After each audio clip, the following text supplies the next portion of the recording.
atomic number of sodium is 11. And what is its electronic configuration?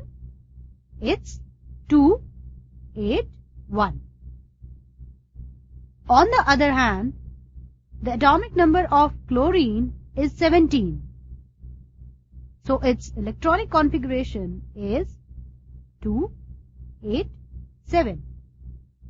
To get a stable noble gas configuration, sodium has to lose 1 electron and chlorine has to gain 1 electron. So during the formation of sodium chloride, sodium atom loses 1 electron and its size reduces.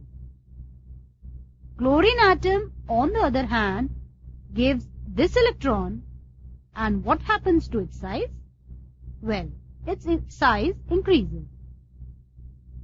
As the ions of sodium and chlorine carry positive and negative charge respectively, they attract each other by strong electrostatic force. So, sodium chloride is made up of ions of sodium and chlorine. You know what octet rule is? I'm sure you at least know that everyone loves stability and elements are no different. Look at the electronic configuration of sodium. You see that? Now, when atoms of elements combine with each other, they try to attain the nearest noble gas configuration. Why? Because noble gases are very stable.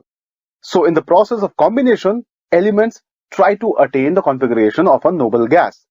Now in this case, as you can see, if sodium has to attain the nearest noble gas configuration, and which one is that? Yes, that is neon. All sodium has to do is lose 1 electron. So sodium always combines with other atoms by losing 1 electron. It's all done for stability. Let us now discuss the limitations of octet rule. The first limitation is that it states that the elements of groups 1, 2 and 13 should not form covalent bonds as they have less than 4 electrons in their valence shells. Now look at these structures. All of these are covalent compounds. Here, the lithium atom has only 2 electrons. Beryllium has 4, and as you can see, boron has only 6 electrons. Therefore, the octets of the central atoms are incomplete. Let us now discuss the second limitation. There is a violation in case of molecules like PF5, SF6 and IF7. In all these molecules, the central atom has more than 8 electrons in their valence shells. Can you see that? Phosphorus has 10 electrons, sulfur has 12, and iodine has 14 electrons around it.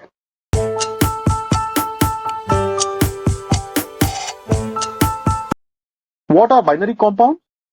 By definition, they are compounds composed of 2 different elements. You might have guessed that.